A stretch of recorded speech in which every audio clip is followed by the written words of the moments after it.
Atlantis Rising Research Group, audiobooks. Library of the Lost. From the Atlantis Rising newsblog at atlantisrising.com. By J. Douglas Kenyon. Ivan the Terrible, or, for Russian traditionalists, the Formidable or Fearsome, earned his dubious reputation. Ivan IV Vasilyevich, the first self-termed Tsar of Russia, the mentally unstable tyrant who ruled Russia from 1533 to 1547, led the motherland into costly wars, murdered his own son, and, 5 centuries later, attracted the admiration of another Russian mass murderer, Josef Stalin. But despite centuries of digging, one of the great mysteries of Ivan the Terrible remains buried somewhere deep beneath the Kremlin. The Golden Library, or Lost Library of the Moscow Tsars, was assembled by Grand Duke Ivan III, the Great, father of Ivan IV. Responsibility for its unexplained disappearance, however, is attributed to the son.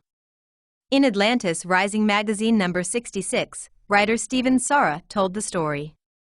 In the middle of the 15th century, Constantinople was about to be invaded by the Asian hordes, and the greatest treasures of the city needed to be protected at all costs. Sophia Paleologina, the emperor's niece, was hastily married to the young Ivan III, soon to become ruler of Russia. Sophia's entourage with the treasures of Byzantium, including Constantinople's library, possibly the greatest outside the Vatican, would ultimately make it to Moscow via Rome. Chronicles still preserved in Moscow tell how 100 carts of rare books struggled overland. Included were works from Asia, Africa, and Europe in Hebrew, Arabic, Greek, Latin, and Egyptian, with early editions of Pindar, Polybius, Tacitus, and Cicero, the poems of Calvos, the works of Virgil, and Lives of the 12 Caesars by Suetonius. Considered one of a kind, many were handwritten. Several hundred jewel-encrusted volumes were intended as gifts for emperors. The value of the collection, then and now, is beyond calculation. One of Ivan III's greatest achievements was beginning construction of the Kremlin. Under his direction, the vaults of the Liberia, as the library came to be known, were built underground. Italian architect Rodolfo Aristotle di Fioravanti was given responsibility for constructing a hidden vault deep beneath the Kremlin. From here, it is believed, 300 underground tributaries of the Muscovy River once flowed. The architect would close off such waterways and then line the walls with brick. To this day, no one knows just how many such rooms and tunnels exist within the labyrinth. When Ivan IV ascended to the throne, he began a ruthless assault on the Russian aristocracy known as the boyars, who he believed had mistreated and ignored him during his youth. To achieve his purposes, Ivan vastly expanded the subterranean city he had inherited. The labyrinth beneath the Kremlin now included secret prisons and torture chambers designed to break the power of the elite. After stripping the boyars of their wealth, Ivan turned his attention to the Russian population. The massacre of Novgorod saw over 30,000 Russians killed and the city nearly depopulated. He would beat his daughter-in-law until she miscarried and then kill his son, who tried to stop him. The reign of terror did not end until Ivan's death. As Ivan had been losing his mind, Russia, distracted by other issues, had lost track of the library's location, and it has not been recovered since.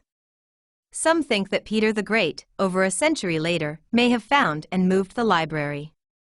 But, as far as we know, the great maze beneath the Kremlin was too much even for Peter. Stalin, it is said, wished to create one of the world's greatest subway systems, and built upon the original Kremlin network.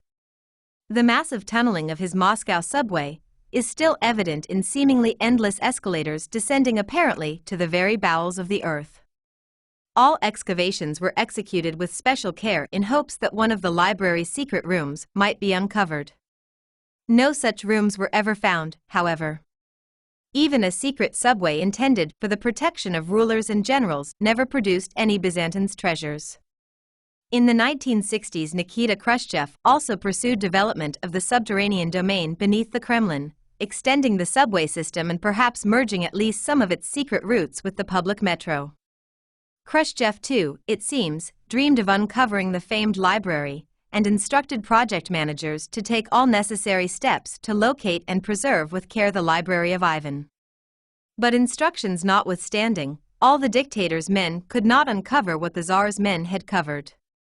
Nearly 5 centuries after Ivan the Terrible, it is clear that the ability of tyrants to destroy great achievements still does not translate into an ability to preserve them. For more information, visit atlantisrising.com and click the like button and subscribe.